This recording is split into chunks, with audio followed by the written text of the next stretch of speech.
Hello friend, good afternoon. সবাই কেমন আছো? আশা করি তোমরা ভালো আছো। আমি ভালো আছি, ঠিক আছে, কিন্তু তেমনও ভালো না।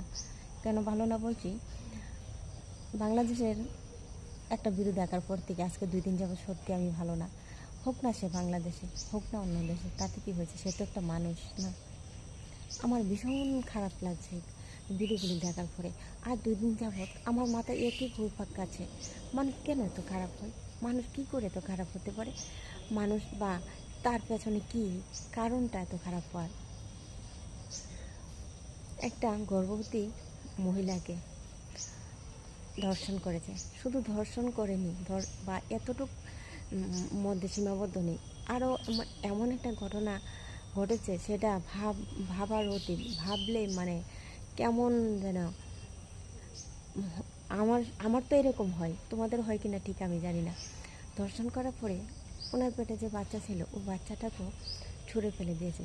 বাচ্চাটা তো তার এমনি এমনি হয়নি, নিশ্চয়ই এমন কিছু একটা, এত প্রেশার দিয়েছে বা এরকম অঘটন ঘটানোর পরেই বাচ্চাটা কিন্তু পেটের থেকে বেরিয়েছে। কতটুকু নির্যাতন করলে এরকম একটা সত্যি ঘটনা ঘটেছে? মানুষ কেন এইভাবে একজন অন্যজনের উপর অত্যাচার করে, বা কেন পারে, বা কিভাবে তারা পারে? আমরা মহিলারা কতটুকু সুরক্ষিত? সত্যিকার অর্থে মহিলারা এত সুরক্ষিত কারোর কাছে?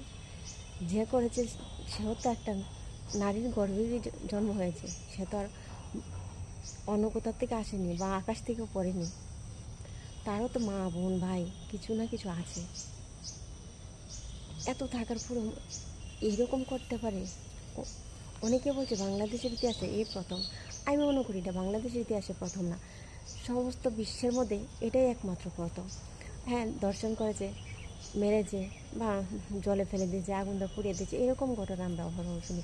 কিন্তু গর্ভের সন্তানকে বের করে এনে তারপরে সেই সন্তানটাকে ছুঁড়ে ফেলে দিয়েছে, এটা কতটুক কষ্টদায়ক, কতটুক যন্ত্রণাদায়ক। একমাত্র যদি কোনো মহিলারা, গর্ভবতী মহিলারা, সেটাই তারাই একমাত্র বুঝতে পারে, কতটুকু একটা বাচ্চা পেটে রাখা, তারপরে প্রসব করা, কতটুকু যন্ত্রণাদায়ক ব্যাপার। অন্য কেউ বুঝবে না, কোনো পুরুষ লোক বুঝবে না, বা যাদের সন্তান হয়নি তারা কোনো দিন বুঝবে না। 10 মাস 10 দিন রাখার পরেই বাচ্চা প্রসব করাই খুব কষ্টকর। কিন্তু আর সেই মায়ের পেটের থেকে অন্যরা জোর জবরদস্তি করে মাকে তো মেরেছে, বাচ্চাটাকেও বের করে নিয়ে ফেলে দিয়েছে। বাবা, আমার আজকে কেমন লাগতেছে জানি বলতে পারবো না। হয়তো তোমরা শুনেছো কিনা বা তোমরা এই ভিডিওটা দেখেছো কিনা ঠিক আমি জানি না, তবে আমি মনে করি তোমরাও দেখেছো। আর তোমাদের বিবেকে কি বলে ওই দর্শনকারীকে কীরকম শাস্তি দেওয়া যায়? ওকে ভাই, টাটা। যদি আমার কথাগুলি ভালো লাগে বা কথাগুলি সঙ্গে যুক্তি আছে, অবশ্যই কমেন্টে যাবে।